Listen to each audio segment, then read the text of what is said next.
Buenos días y, por supuesto, también muy agradecido de vuestra presencia. Me encantaría que esto se prolongara en el tiempo durante años y año tras año pues vamos recogiendo curso tras curso, generación tras generación de chavales del San Gregorio, de otros colegios también. Y lo que a nosotros más nos interesa es dejaros muy claro por qué hacemos esto y empiezo justamente mi exposición diciéndoos eso, ¿por qué lo hacemos? Hay mucha gente por ahí que dice que los castellanos somos gente fría y que no valoramos suficientemente lo nuestro. Eso se hace extensivo incluso a los españoles. A diferencia de los franceses, dicen a nivel mundial, ¿no?, que los franceses son muy apegados a lo suyo, muy defensores de lo suyo, frente a los españoles, que somos muy dejados de lo nuestro, no valoramos suficientemente lo nuestro. Y yo creo que muchas veces es justamente por desconocimiento, no lo conocemos. Como no lo conocemos, no le damos la importancia que tiene. Decía ahora mismo el alcalde de Barruelo, muy bien, por cierto, que de estas tierras áridas de montaña da buena cuenta la historia, incluso en el periodo de los romanos. Efectivamente, los pueblos cántabros, los clanes cántabros, fueron los que resistieron, pues como los famosos galos de Asterix en Francia. Los cántabros resistieron a la invasión romana pues hasta ultimísima hora. Al final pues tuvieron que acabar conviviendo porque el pueblo era absolutamente irreductible. Hablamos de pocos siglos antes de la fecha del fuero.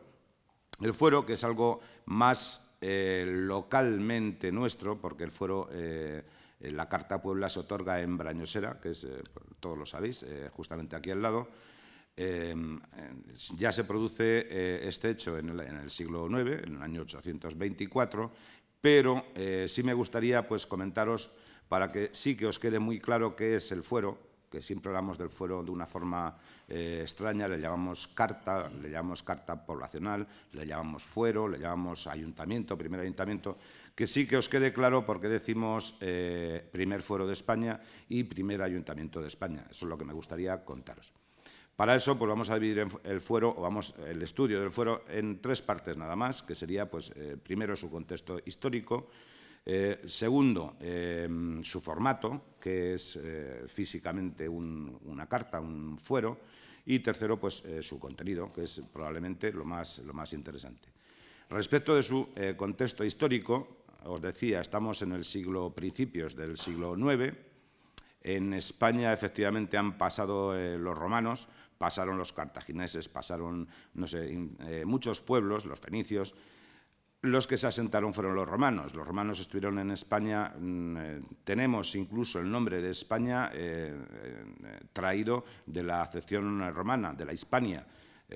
Antes pues, había unos pueblos primigenios, pobladores en la península, que se fueron mezclando pues, con estas sucesivas, vamos a llamarlas invasiones, porque así las llama la historia, pero en realidad pues llegan, como ahora mismo los inmigrantes, ¿no?, van llegando sucesivos pueblos.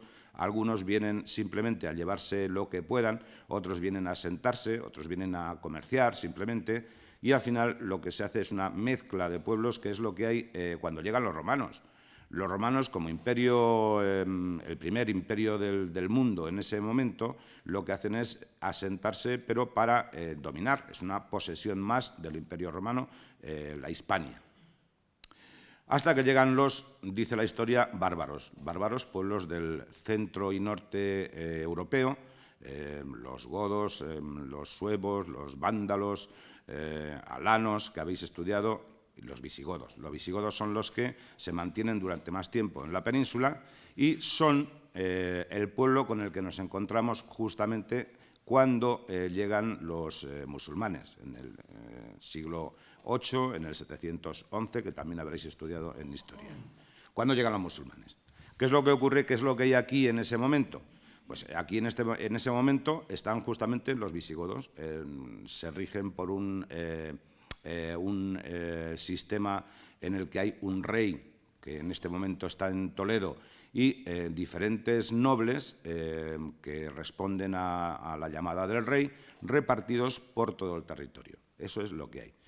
Y luego estos nobles lo que tienen es mucha gente a su cargo, o mucha, poca, regular, tienen gente a su cargo que son los que les proporcionan el modus vivendi. Les trabajan la tierra, los soldados les defienden de los ataques de otros nobles. Así es como está establecida la sociedad en ese momento.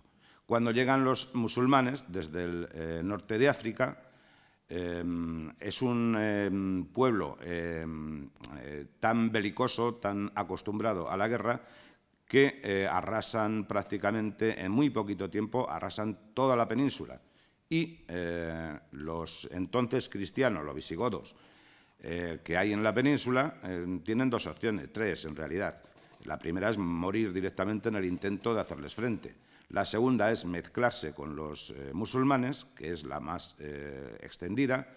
Y la tercera, salir por pies. ¿Salir hacia dónde? Pues salir hacia el norte. Salen hacia el norte, recorren toda la península y la última barrera que les ofrece una cierta defensa hacia los musulmanes es justamente la cordillera cantábrica. Atraviesan la cordillera cantábrica y, curiosamente, aquí se juntan con ese pueblo de los cántabros, que en realidad pues, bajaban hasta por debajo de... ocupaban toda la provincia actual de Burgos, los cántabros, por ejemplo. Pero bueno, lo que viene a ocurrir al final es que hay una superpoblación en la zona norte de la cordillera cantábrica durante esos años. Demasiada gente, poco territorio y muy hostil el territorio, porque no da para sembrar gran cosa, o sea, no es suficiente el territorio para vivir de ese territorio. Y ahí se plantea de nuevo el dilema. ¿Qué hacemos? ¿Hacia dónde vamos? ¿Hacia abajo o hacia arriba? Aquí sí que no hay más camino. Hacia arriba, pues estamos en el siglo IX, la navegación es todavía muy precaria, y hacia abajo está el Moro. Una de dos. Se empiezan a establecer ya rutas comerciales que van uniendo esta zona del norte de la cordillera con el resto de la meseta. Esas rutas comerciales se establecen, lógicamente, a través de los cauces de los ríos, porque es el modo natural más sencillo de poder viajar. Los ríos que hacen esa travesía básicamente van a ser toda la cuenca del Ebro, que es el que viene realmente desde ahí. Pero las cuencas del Duero y del Ebro son las que sirven de canal comercial. Y os cuento esto porque quería introducir a los famosos foramontanos que ya aparecen en el Fuero de Brañosera, foramontanos que llamamos a esos primeros viajeros que desde la zona norte de la cordillera cantábrica empiezan a bajar hacia la meseta y se van estableciendo, entre comillas. En realidad lo que hacen es pues, buscarse un poco la vida, ¿no? Comerciar con sus géneros, con otros pueblos e incluso con los musulmanes. Estamos hablando de la primera noticia que tenemos de estos foramontanos del año 814, o sea, 10 años justamente antes del fuero. Llega el momento en el que un conde, nuestro conde Munió Núñez, pues decide efectivamente salir hacia adelante, a por todas. Y se reúne de sus vasallos y tira para adelante. ¿Qué es lo que ocurre? Que la gente que lleva con él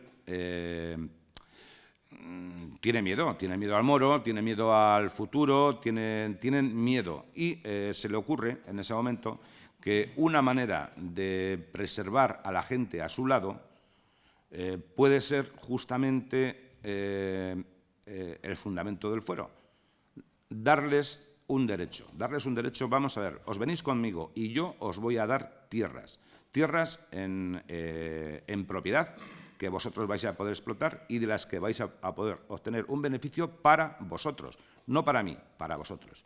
Eso, que hoy parece algo evidente, en ese momento pues es algo impensable, porque el conde es un noble y los que trabajan la tierra no son nobles, no tienen ningún derecho, no tienen derecho a la tierra, no tienen derecho absolutamente a nada. Habéis visto, pues, desafortunadamente en muchas películas vemos cuáles eran los derechos de los nobles durante la Edad Media. No vamos a hablar de ellos ahora, pero seguro que en mente tenéis muchos de esos derechos que habréis visto, sobre todo en el cine. Bueno, esta es la novedad primera del fuero. En el fuero, el conde les da tierras a sus seguidores. Con eso, lo que se garantiza es, primero, que los vasallos se van a quedar en el territorio y, segundo, otros vendrán y para alimentar a los soldados que van al frente, estos que se van asentando en el territorio van produciendo los bienes necesarios para poder alimentar lo que luego se va a llamar la campaña. Ese es un sistema de trabajo que se denomina presura. También lo estudiaréis, sobre todo los que estudiáis historia, lo estudiaréis, y que es fundamental para el desarrollo económico justamente durante la Reconquista de España. Ese es el contexto histórico. Respecto del formato del fuero, pues imaginaos que en ese momento el papel es un bien escaso, carísimo en ese momento, y solamente determinados documentos se transcriben a papel. Lo que se utiliza es algo que se tiene más a mano, aunque hoy es justamente al revés, ¿no? En aquel momento ocurría de esa manera. Algo más a mano, y lo que se hacía era utilizar las pieles de los animales que se consumían, que se mataban, que se comían, las pieles curtidas, se utilizaban como soporte para los escritos. Los escritos tenían que ser siempre de una cierta importancia porque el soporte, esta piel incluso, ya resultaba extremadamente cara para la economía de ese momento. Entonces, el soporte del fuero, debemos decir, aunque no se conserva el documento original, debemos decir que era pues, una vitela, una piel. Este documento debería ser, a continuación, confirmado por el rey. El rey en este momento es Alfonso II, el Casto, que le denomina la historia, descendiente directo de esa dinastía visigoda, pero ya se ha perdido la casta visigoda, ya se ha perdido por completo, siendo el último rey Rodrigo, realmente de los visigodos. Alfonso II ya se establece la monarquía con carácter hereditario, ya es otro sistema de monarquía que no es el de los visigodos. Alfonso II confirma este fuero del conde, confirmarle es decirle, oye, me parece bien y yo lo ratifico. No solamente Alfonso II, sino que sus sucesores también ratifican el documento. Eso respecto al formato físico. ¿Qué es lo que ocurrió con este fuero? Pues no lo sabemos. Lo que sí sabemos es que sí que habéis estudiado lo que es el Mester de Clerecía. ¿Qué ocurría con los documentos en ese momento? La única manera de mantenerlos era que los monjes en los monasterios los transcribieran, los guardaran, y así es como han llegado hasta nuestros días. El fuero de Brañosera, pues al llegar hasta nuestros días, se conserva una copia de estas realizada por uno de estos monjes en el monasterio de Silos. Y respecto del contenido, que es probablemente lo más importante del fuero, yo lo dividiría pues, en tres partes, que es el principio, que lo que hace es una descripción del territorio, el centro, donde lo que se hace es establecer derechos y obligaciones para los que van a recibir el fuero, y el final, donde pues, se dice quiénes son los que están realizando este documento. En el principio se dice claramente cuáles son los términos a los que se refiere ese fuero. Se describen punto por punto, hasta tal extremo que hoy se mantiene la toponimia de esos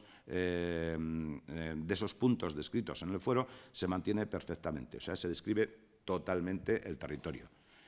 Del centro, pues se dice que vosotros tenéis derecho a labrar la tierra, me vais a pagar una parte, el que venga por aquí tendrá que pagar impuestos y yo os voy a defender con mis tropas. Ese es básicamente el contenido. Y a continuación dice, pues esto lo firmamos, yo, mi mujer, Argiro, y el resto de vasallos que van en mis mesnadas. Es, efectivamente, como decía antes el alcalde de Brañosera, muy extraño que aparezca siempre el conde acompañado de mi mujer. En realidad son 3 veces en el fuero, al principio, una en el centro y otra al final, donde aparece yo, Munio Núñez, y mi mujer, Argiro, siempre acompañado de su mujer. No aparece el conde en ningún momento si no es acompañado de su mujer. Algo que en los escritos que se conservan y que conocemos posteriores no ocurre. Probablemente hasta los Reyes Católicos, donde efectivamente Fernando e Isabel aparecen juntos, tanto monta tanto, en prácticamente todos los documentos. Y con esto creo que os doy una visión un poco amplia, lo siento por lo que me he extendido, de lo que es el fuero, pero si un poquito de todo esto se os queda, pues sabed que probablemente desde aquí se inició realmente la reconquista de la península ibérica en el año 824. Muchas gracias.